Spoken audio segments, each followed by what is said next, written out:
그 나이가 들어가면서 뭐 여러분은 모르겠어요. 거의 뭐 비슷한 그런 헤아림이 있으라 생각되는데, 나이가 들어가면서 저는 딱 두 가지 것 늘상 헤아려 봅니다. 하나는, 여러분 제가 믿음이 있습니까? 저 목사기 때문에 뭐 사람들은 믿음이 있으니까 그래도 큰 믿음은 아니더라도 적은 믿음이 있으니까 그래도 한평생 사역했겠지, 이렇게 저에 대해 목사들에 대해 평가합니다. 저는 스스로 제 믿음을 늘 헤아려 봅니다. 제가 이름은 목사고 강대상에서 설교하고 믿음이라는 주제를 가지고 말씀도 외치곤 하는데, 과연 내가 믿음이 있는 목사인가? 저는 그 믿음에 대해서 요즘에 와서 늘상 헤아려 봅니다. 젊은 시절에는 이런 걸 많이 생각했어요. 교회를 좀 크게 부흥시켜야겠다. 대교회, 성공적인 교회. 그래서 많은 사람들로부터 이 목사님은 목회를 잘했다, 이런 칭찬, 뭐 인간적인 칭찬이죠. 그런 말을 듣기를 원했고, 내가 여기에 합당한 목사인가, 성공에 대해서 헤아려 봤는데 이제는 그런 생각이 전혀 안 들고, 뭐 그 기회도 없죠. 내가 하나님 앞에 올바른 목사고 믿음이 있는 목사인가? 저는 늘상 제 믿음에 대해서 하나님과 함께 계술해 봅니다. 그런데 또 한 가지가 있어요. 나는 작은 믿음이라도 있는 목사라고 그렇게 스스로 생각하고 있는데, 그렇다면 거기에 걸맞는 선함, 인격, 바른 삶이 있는 건가? 제 인격과 선행지수를 한번 살펴봅니다. 나는 일상적으로, 그러니까 무의식적으로 생각하는 생각 속에서 선하게 생각하고 선하게 말하고 착하게 행동하고 있는가? 물론 내가 의식적으로 계획을 짜면은 사람들 앞에서 선한 모습은 보일 수가 있어요. 말도 그럴듯하게 할 수가 있어요. 그리고 사람들과 계획을, 의논을 얘기할 때는 내 의논을 착한 의논으로 잘 포장해서 그렇게 의논할 수가 있습니다. 근데 일상적으로 사람이 없는 나와 하나님과의 그 상황 속에서 나를 모르는 사람들 그 앞에서 나는 과연 선하게 생각하고 착하게 행동하고 선한 말을 하고 있는 건가? 늘상 저는 제 믿음과 그리고 선행지수, 인격에 대해서 헤아려 봅니다. 여러분 많이 우리가 읽었습니다마는 마태복음 5장 16절에 이렇게 말하죠. 예수님이 너희 빛이 사람 앞에 비추게 하여 그들로 너희 착한 행실을 보고 너희의 착한 삶을 보고 하늘에 계신 너희 아버지께 영광을 돌리라. 주님께서 이것을 우리에게 명하셨어요. 믿음도 중요합니다. 그런데 거기에 걸맞는 선함도 중요하다는 거예요. 착한 삶도 중요하다는 겁니다. 어떤 사람은 믿음이 있다라고 그러는데 도무지 착하지 않은 그러한 언어, 생각, 말, 이것을 표출하는 사람이 있어요. 성경에서는 분명히 우리에게 믿음을 요구하고 한편으로는 선한 행실을 요구합니다. 저는 이렇게 믿음과 선한 지수에 대해서, 선함의 지수에 대해서 스스로 헤아려 보는데, 과연 여러분께서는 주변에 있는 사람들이 보고 느낄 만한 그러한 선한 삶을 살고 있으신지요? 저는 그것을 늘 생각합니다. 우리 하나님께서 우리에게 구원을 주셨어요. 여러분 구원 받았어요. 저도 구원 받고 여러분도 구원 받았습니다. 우리는 분명히, 확신은 사람에 따라서 조금 다를 수가 있지만 우리는 분명히 구원받은 자예요. 하나님께서 우리를 왜 구원해 주셨습니까? 우리를 천당으로 보내기 위해서. 물론 우리가 구원받고 하늘나라 가게 됩니다. 그런데 구원은요, 하나님의 은혜의 선물로서 하나님께서 우리에게 이 구원을 주신 것은 믿음을 통해서 구원을 받고, 그래서 하나님 앞에 선한 삶을 영위하기 위해서 우리를 불러주셨어요. 여러분 구원은 선물이 아닙니까? 내가 하늘나라 가고 싶다고 해서 마음대로 하늘나라 가는 게 아니에요. 어떤 사람은 평생을 예수를 믿고 죽었어요. 죽어서 자기는 하늘나라 갈 줄 알았는데 깨나 보니까 자기가 하늘나라가 아니라 지옥에 갔다. 어떤 사람이 지옥에 갔다는 간증 얘기를 이 얘기를 들어본 적이 있습니다. 여러분 억울하잖아요. 천당 간 줄 알았는데 지옥에 갔어요. 하늘나라 가고 구원받는 것은요, 내 마음대로 되는 것이 아니라 하나님의 선물이에요. 하나님께서는 믿음을 조건으로 해서 믿음으로 우리는 구원을 받게 됩니다. 하나님께서 우리의 믿음을 보시고 우리를 구원하시기도 하고 우리를 구원 안 하시기도 합니다. 그런데 하나님께서 우리에게 구원이라는 이 선물을 주신 거예요. 구원이란 선물을 주신 근본 이유는요, 오늘 본문이 그거예요. 우리로 하여금 선한 일을 하도록 하기 위해서입니다. 다시 말해서 선한 일을 우리가 만약 안 했어요, 여러분 그러면요 그 사람은 구원받은 사람이 아니에요. 우리가 구원받은 것을 알 수 있는 시금석이 있어요. 기준이 있어요. 선하게 생각하고 선하게 사는 것은 구원받음의 증거란 말이죠. 우리 주님께서 분명히 오늘 본문 말씀에서도 우리에게 그런 말씀을 하신 거예요. 여러분 믿음은요, 이 믿음이란 것은요 구원받음의 절대 요건입니다. 믿음이 아니고서는 구원 못 받아요. 선한 일은요 구원받음의 열매의 증거예요. 하나님께서 우리에게 믿음을 선물로 주셨어요. 우리가 주님을 구세주로 믿었어요. 그래서 구원을 받았어요. 구원을 받았다면은요, 이 구원받음의 증거와 열매가 선한 일을 통해서 드러나는 거예요. 선한 일은요, 구원받은 자로서의 마땅한 의미이며 당연한 의미이며 마땅한 바임입니다. 오늘 본문을 제가 다시 한번 읽어드립니다. 우리는 그가 만드신 바라 그리스도 예수 안에서 선한 일을 위하여 지으심을 받은 자니 이 일은 하나님이 전에 예비하사 우리로 그 가운데서 선한 가운데서 행하게 하려 하심이니라 말씀합니다. 여러분 우리는요 하나님의 만드신 바라고 말합니다. 하나님께서 우리를 만드셨다고 그랬어요. 여기서 하나님께서 우리를 만드셨다는 것은요 창조를 얘기하는 거 아니에요. 하나님께서 천지를 창조하실 때 그게 아닙니다. 죄로 인해서 우리의 영혼이 죽었어요. 우리가 죄 가운데 살아갑니다. 그런데 죄 가운데 살아가는 우리에게 하나님께서는 믿음이란 선물을 주셔서 우리로 하여금 새 사람으로 만드셨다는 거예요.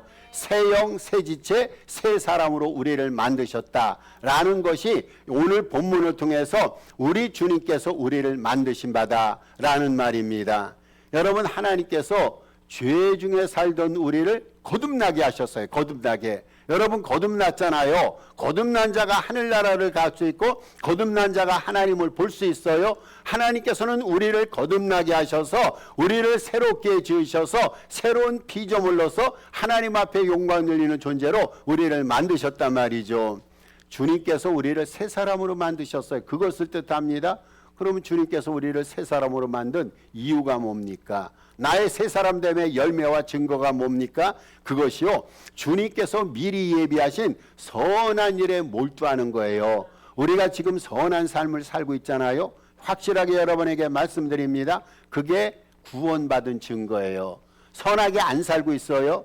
여러분 죄송합니다마는 그 구원받은 증거가 아니에요. 분명히 성경은 말합니다. 믿음을 선물로 주셔서 우리에게 구원을 주셨어요. 그리고 구원받음을 선함이라는 열매와 결과로 증가라고 주님께서는 우리에게 말씀하십니다. 여러분 이 말씀대로라면요 이렇게 우리가 해석할 수가 있어요. 하나님께서 새 피조물로 만들지 아니한 사람, 즉 거듭나지 아니한 사람 있잖아요. 확실히 이건 믿으셔야 돼요. 거듭나지 않은 사람은요 윤리 도덕적으로 하자가 없고 남에게 친절을 잘 베풀고 감미롭고 따뜻하고 누군가 듣더라도 우한 말을 한다 할지라도 하나님 눈에는 그 사람은 죄인입니다. 하나님 눈에는 그 사람은 불의한 사람입니다. 하나님 눈에는 그 사람은 악인입니다. 선한 삶을 살지 않는 사람은요 하나님 눈에는요 악인이라고 말합니다. 여러분 우리가 거듭나잖아요. 거듭나면 1차적으로 우리 안에 들어오는 믿음의 숙제, 믿음의 사명이 있어요. 선한 행위, 선한 삶을 살아가는 것이다 라고 말합니다. 이렇게 한번 생각해 보십시다. 불의한 자에게서는요 불의한 자로부터는 성경에서 말하는 선한 것이라 일컬어지는 것이 나올 수가 없어요. 여러분 불의한 자가 선한 말 할 수가 있어요? 눈속임은 할 수가 있어요. 근데 그것이 진실로 나오지 않습니다. 여러분 나쁜 나무와 좋은 나무가 있어요. 어떻게 합니까? 열매를 통해서 합니다. 나쁜 나무에서는요 좋은 열매를 맺을 수가 없어요. 선하고 아름다운 열매를 맺기 위해서는요 여러분 먼저 좋은 나무가 되어야 됩니다. 좋은 나무입니다. 좋은 나무. 주님이 그것을 우리에게 말씀하십니다. 선한 일을 행하려면요 우리는 먼저 유일하게 선하신 하나님을 따라. 이 문장 여러분 주의 깊게 한번 살펴보세요. 유일하신 선한 분이 누굽니까? 하나님입니다. 인간은 죄인이에요. 하늘 아래 의인은 하나도 없어요. 우리 이거 명심하시고 하나님 앞에 죄인됨을 고백해야 돼요. 여러분 우리들은 의인이 됐는데 용서받은 의인이지 원래 우리가 의로워서 구원받은 거 아니에요. 여전히 우리는 죄인인데 하나님께서 믿음을 통해서 우리를 의롭다고 그렇게 칭해 주시는 거예요. 선한 일을 행하려면은요, 먼저 우리는 유일하게 선하신 하나님을 따라서 의와 진리의 거룩함으로 지으심을 받은 새 사람이 되어야 됩니다. 여러분, 우리는 거듭남으로 새로운 생각과 행동의 원리가 자신의 생각에 심어지고 마음에 새겨진 사람이 되어야 됩니다. 거듭난 사람은요, 새로운 생명과 행동의 원리가 그 사람의 생각 속에 부어지는 거예요. 거듭난 사람은요, 사실 생각이 새로워요. 생각이 고상합니다. 생각이 깨끗합니다. 생각이 거룩합니다. 거듭난 사람이 생각 속에 악을 생각할 수가 있어요? 남을 해코지하고 남을 미워하는 그러한 생각할 수가, 전혀 그런 생각할 수가 없어요. 거듭난 사람은요, 늘 자신의 생각 속에 새로운 행동의 원리가 부어지고 새겨지고 그 영혼에 그러한 아름다운 원리가 새겨진 사람입니다. 여러분, 우리는 주님께서 계획하신 선한 삶을 살아야 되는데, 그러면 성경에서 말하는 선한 삶이 누구일까요? 선한 삶이 무엇일까요? 성경에서 말하는 선한 삶의 첫째가 있습니다. 하나님이 기뻐하시는 것을 행하는 것. 하나님께서 기뻐하시는 것을 행하는 일이 이게 선한 일이에요. 이것을 이렇게 표현하십시다. 신앙의 과정은요, 자신의 소원을 성취해서 자신을 기쁘게 하는 거 아니에요. 우리가 세상적인 바람과 소원을 성취받았어요. 행복하고 기쁩니다. 하나님은 물론 그러기를 바라십니다. 근데 이것이 하나님께서 기뻐하시는 일이 아니에요. 여러분, 우리는요, 늘 생각해야 돼요. 내 기쁨을 위해서 신앙생활해야 되는가? 하나님을 기뻐하시기 위해서 신앙생활해야 되는가? 신앙생활은요, 자신을 행복하고 기쁘게 하는 거. 예를 들어서 우리가 교회 일을 해요. 어떤 사람은 교회 일을 할 때 너무 기뻐요. 교회 일이란 명분을 갖고 일을 할 때 너무 기쁘고 행복해합니다. 그때 우리가 주의 깊게 살펴야 됩니다. 이 일조차도 하나님이 기뻐하시는가? 선한 일은요, 하나님이 기뻐하시는 일. 내 행복과 내 기쁨이 아니라 하나님의 기쁨과 행복입니다. 그래서 갈라디아서 1장 10절에서 이렇게 얘기합니다. 사도 바울이 이거는 나중에고, 갈라디아서 1장 10절에서 사도 바울 표현입니다. 이제 내가 사람들에게 좋게 하랴, 하나님께 좋게 하랴. 내가 사람들에게 구하랴. 내가 지금까지 사람의 기쁨을 구하는 것이었다면 그리스도의 종이 아니니라. 바울의 고백이에요. 여러분, 바울의 인생 목적이 있었어요. 하나님을 기쁘게 하는 거. 여러분, 하나님을 기쁘게 하는 것이 이게 선한 일이에요. 기억하십시다. 우리가 선교여행을 가고 주의 일을 열심히 하고 교회 일을 최선을 다하고 외부 활동 열심히 해서 행복과 기쁨이 오잖아요. 먼저 그 일, 내가 하는 일들이 하나님 앞에 기쁨을 드리는 일이 될 때 이게 하나님께서 원하시는 선한 일이란 말이죠.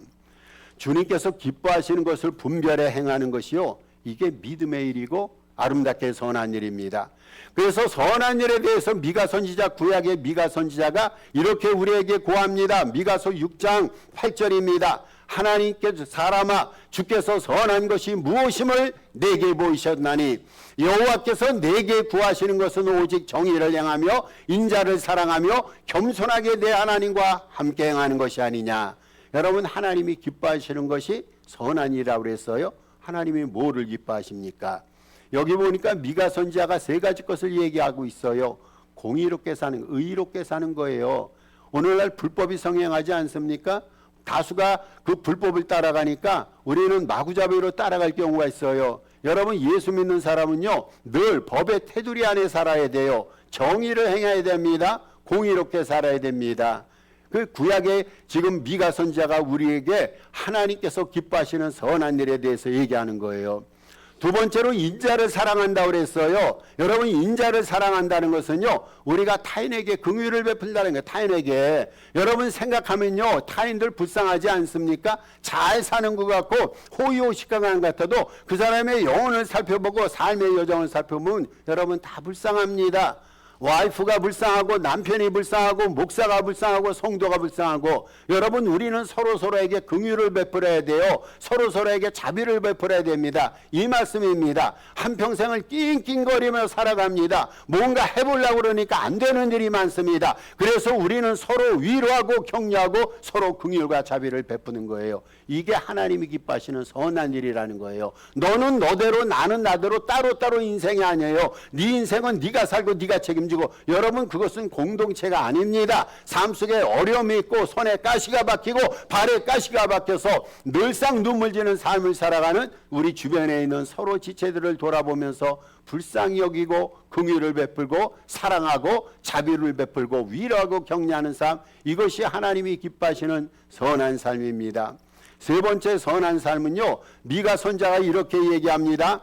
겸손히 주님과 동행하는 것. 여러분 우리 혼자 못 살아요. 나 혼자 일 못해요. 주님의 일, 교회 일, 세상 일도 홀로 할 수가 없습니다. 우리는 하나님의 도우심을 받아야 됩니다. 하나님과 연합해야 됩니다. 하나님과 동행해야 됩니다. 겸손한 마음으로 하나님과 동행하는 것, 그래서 그 일을 추진하는 것, 이것이 하나님이 기뻐하시는 선한 일이라 말합니다. 두 번째로 성경에서 말하는 선한 일이 있어요. 사랑의 동기로 행하는 겁니다. 여러분 사랑의 동기, 이것도 중요합니다. 현대인들은요, 결과를 중요시합니다. 현대인들의 이 머릿속에 박혀있는 단어들이 있어요. 생산성, 능률성, 효율성입니다. 생산이 많으면 그것이 성공이에요. 능률적이고 효율이 많으면요, 그것이 합리적이라 생각합니다. 많은 것에서 더 많은 것을 모아서 성공이라 비치고, 더 많은 것을 끌어모아서 많은 사람들에게 목적 달성했다, 목표 달성했다, 이렇게 자기의 삶을 드러내면은 여러분 그 사람은 성공했다 표현하는 거예요. 사람이 인간적인 목표를 설정해 갖고 하나님 앞에 신앙생활하는 거 중요합니다. 여러분 그런데 그거보다 더 중요한 것이 있습니다. 우리 주님께서는요, 결과 이상으로 동기를 보십니다. 동기. 여러분 동기를 보십니다. 주님 눈에는요, 동기의 순수성이 중요합니다. 의도의 온전성이 더욱더 중요합니다. 무슨 일을 하든 간에 동기가 순수해야 돼요. 여러분 동기가 선해야 됩니다. 동기가 불순하면요, 아무리 좋은 것을 많이 생산해도 그거 주님 눈에는요, 선한 일이 결코 될 수가 없습니다.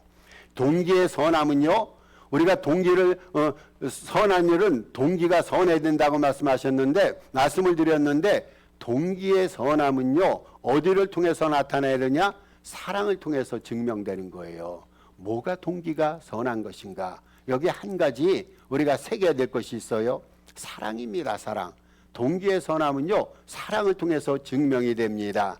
고린도전서 13장 2절 후반절에 이렇게 말합니다. 산을 옮길 만한 모든 믿음이 있을지라도, 여러분 저 이 믿음 갖기 원해요. 산을 옮기라 명하면 산이 바다에 떨어지는 그런 믿음 좀 갖기를 바랍니다. 여러분들 이런 큰 믿음, 온전한 믿음 원하지 않습니까? 병을 척척 낫게 하고 인생의 문제가 해결지음 받고, 이러한 믿음이 저는 있으면 좋겠어요. 그런데 여러분 이거 기억하시길 바랍니다. 이러한 믿음이 있을지라도, 남보다 탁월하고 우월한 믿음이 있을지라도 사랑이 없어요. 아무것도 아닙니다. 여러분 사랑이 없다면은 그 유력한 믿음이 있어요. 그 탁월한 믿음이 있어요. 그런데 성경은 증명합니다. 사랑이 없다면요, 아무것도 아니다라는 거예요. It is nothing. 아무것도 아니라고 말합니다. 갈라디아서 5장 6절에서도 이렇게 말합니다. 그리스도 안에서는 할례나 무할례나 효력이 없으되 사랑으로 역사하는 믿음뿐이라. 여러분 우리의 믿음 있잖아요. 우리의 믿음은요, 사랑 안에서 역사해야 돼요. 사랑 안에서. 이게 참된 믿음입니다. 우리들은 하나님을 사랑하기 때문에, 여러분 하나님 사랑하시죠? 저 하나님 사랑하기 때문에 여기까지 왔어요. 고달픈 날 많이 있었어요. 여러분도 마찬가지일 거예요. 인생이 바뀌고 역사가 굽이굽이 많이 바뀌는 그러한 격변기 속에서도 우리는 인생길을 걸어왔고 신앙생활에 있어요. 여러분 왜 그렇습니까? 이유가 뭡니까? 뭐가 목적입니까? 하나님 사랑. 하나님 사랑하기에 지금까지 살아왔고, 하나님 사랑하기에 지금까지 우리는 착하게 살기를 노력했어요. 여러분 우리가 하나님만 사랑합니까? 지체들을 사랑하고 이웃을 사랑하잖아요. 사랑하기 때문에 사랑하는 사람을 위해서 목숨도 바치잖아요. 사랑하기 때문에 사랑하는 삶을 위해서 선한 일을 행하며 섬기고 돕고 위로하고 격려한단 말이죠. 사랑이 결여된 일은요, 하나님 눈에는요, 위선이며 형식일 뿐입니다. 세 번째로 선한 일은요, 하나님의 영광을 위해서 행하는 일입니다. 자, 선한 일이 뭐라고요? 복습 시간입니다. 하나님이 기뻐하시는 일을 행하는 거예요. 선한 일이 뭐라고요? 사랑의 동기로 행하는 거예요. 선한 일이 뭐라고요? 하나님의 영광을 위해서 행하는 일입니다. 사도 바울이 빌립보서 1장 20절에서 감옥에 갇힌 상태에서 이렇게 고백을 합니다. 지금도 전과 같이 온전히 담대하여 살든지 죽든지 내 몸에서 그리스도가 존귀하게 되려 함이라 하나님. 지금 사도 바울이 감옥에 갇혀 있어요. 언제 죽을는지 몰라요. 성경에는 그냥 사도 바울이 갇혔다 표현하니까 이 양반이 좀 편하게 있었구나. 여러분 그거 아니에요. 지금 사도 바울은요 로마의 법정에서 판정을 기다리고 있어요. 언제 어떻게 될는지, 무기수가 될는지 사형수가 될는지 알 수가 없어요. 당장이라도 군인들이 불러내서 처형할 수도 있어요. 여러분 굉장히 사실은 다급한 상황입니다. 그런데 사도 바울이요 그 다급한 상황 속에서 그는 살고 죽는 문제에 대해서 그렇게 연연하지 않았어요. 만약에 내가 죽는다면 죽으리라. 하나님이 나를 살리신다면 사명감 가지고 최선을 다하겠다. 여러분 사도 바울에게 있어서 먹고 굶주리는 문제가 중요한 게 아니에요. 살고 죽는 문제가 중요한 것이 아닙니다. 사도 바울에게 가장 중요한 것은요. 내가 죽어도 하나님의 영광을 위해서 죽겠다. 내가 살아도 하나님의 영광을 위해 살겠다. 바울에게 있어서 가장 중요한 삶의 목표가 있고 주제가 있고 삶의 지향점이 있었다면 그리스도 앞에 드리는 영광이었습니다. 고린도서 10장 31절에서 사도 바울이 유명한 말을 고백합니다. 너희가 먹든지 마시든지 무엇을 하든지, 여러분 먹는 거 마시는 거 무슨 일상사 무슨 일하든지 다 하나님의 영광을 위해 하라고 말합니다.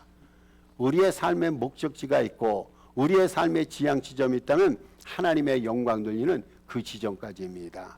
여러분 내 영광이 아니에요. 내 자랑이 아닙니다. 내 가문을 빛내고 교회를 내가 부흥시키겠다. 물론 다 중요한 일이에요. 그런데 저 중요한 것은요. 하나님의 영광을 드러내는 일입니다. 믿음 생활의 궁극적인 목적은요. 자신을 드러내고 교회와 가문을 드높이는 것이 결코 아니에요. 주님 이름을 높이고 그분 영광을 드러내는 거예요. 우리가 주님의 영광을 드러내잖아요. 그러면 주님의 영광을 드러낸 그 자를 우리 하나님 영화롭게 하십니다. 우리 산호세 동산교회가 하나님의 영광을 드러낸 것을 목적으로 존재합니다. 그러면 하나님께서 우리 교회를 영화롭게 하시는 거예요. 내가 영광을 받는 것은 내가 하나님 앞에 드리는 그 영광 까닭이에요. 우리 주님은 우리가 하나님을 영화롭게 한 그 영화로움으로 우리를 영화롭게 하십니다. 인생의 궁극적인 목적은요. 하나님을 존귀케 하는 거예요. 먹든지 마시든지 주의 영광을 위해 사는 겁니다. 살든지 죽든지 우리 몸에서 우리의 삶의 자리에서 그리스도가 존귀케 되는 것입니다. 여러분 하나님의 영광 외에 모든 것들은 부차적인 것들이에요. 부차적인 것. 교과서가 있고 수련장 있잖아요. 교과서가 아니라 수련장. 중요한 것은 텍스트북 교과서 아닙니까? 부차적인 겁니다. 하나님 영광 위의 것들. 여러분 우리의 시민권은 어디 있습니까? 하늘나라에 있습니다. 제가 오늘 검은 옷을 입고 왔어요. 왜 그렇습니까? 유보영 집사님 기리면서 지난번에 이세영 집사님 돌아가실 때도 이거 입었습니다. 우리 김옥순 사모님 하늘나라 가셨을 때도 이 옷 입었습니다. 좀 슬픕니다. 이 옷 벗고 싶어요. 늘 깨끗한 밝은 옷으로 설교하고 싶고 강대상에 쓰고 싶어요. 이것은 예식을 위한 옷입니다. 여러분 그런데 제가 위로받는 것이 있어요. 하늘나라가 있다는 겁니다. 하늘나라. 모든 사람에게는 가야 될 하늘나라가 있어요. 여러분 그 하늘나라 시민권 우리에게 있어요. 그래서 우리는요 하늘나라 생각할 때 이 땅에서 일정 기간 머물러 갖고 있기 때문에 이 땅에서 우리는 그렇게 인생을 소진하지 않습니다. 우리는 이 땅에서 물질력, 명예욕, 권력욕을 만족시키려 하지 않고 언젠가는 가게 될, 우리가 언젠가 가게 된단 말이죠. 그 하늘나라의 주인이 되시는 하나님의 이름을 위해서 우리는 경건하고 선한 삶을 살아야 됩니다. 하나님을 위해서 우리가 선한 삶을 살아야 됩니다. 우리의 선한 행실을 여러분 누가 봅니까? 하나님이 보십니다. 우리의 선한. 그래서 하나님께 저들이 돌아와서 영광이 돌려지게끔 우리는 선한 일에 열심을 다해야 됩니다. 마지막으로 결론을 내립니다. 그런데 선한 일은요, 우리가 원래부터 우리 안에 선함이 있어서 선한 일을 행할 수 있는 게 아니에요. 그렇잖아요. 원래부터 우리가 선하면 좋겠는데 우리 원래부터 선하지 않아요. 근데 너무너무 감사하게도요, 주님께서 선함을 우리 안에 심어주셔서 우리가 선한 일을 할 수 있다는 거예요. 주님은 우리 안에 선한 소원을 부어주시고 또한 그 일을 행할 수 있게끔 은사와 능력과 지혜를 주시고 환경과 여건을 조성해 주십니다. 선한 일을 계획하시는 분은 하나님이세요. 그리고 그 하나님께서 선한 일을 행할 수 있도록 우리를 준비시킵니다. 오늘 본문 말씀이 그거예요. 하나님이 미리 예비하사 선한 일을 살 수 있도록 하나님이 예비하시. 그러니까 여러분 염려 안 하셔도 돼요. 선한 일을 할 수 있는 능력, 지혜, 힘, 에너지 주님이 공급해 주십니다. 이게 주님의 뜻입니다. 우리를 선한 일을 행할 수 있도록 준비시키는 분 하나님, 선한 일을 계획하시는 분 하나님이십니다. 우리를 구원해 주신 주님 은혜의 선한 일로 보답하는 성숙한 성도 되기를 바라며 주님을 기쁘시게 하는 일들을 사랑의 마음으로 행함으로 그분 영광도 아름답게 드러내는 저와 여러분 되시기를 주님의 이름으로 축복합니다. 우리 주신 말씀 기억하고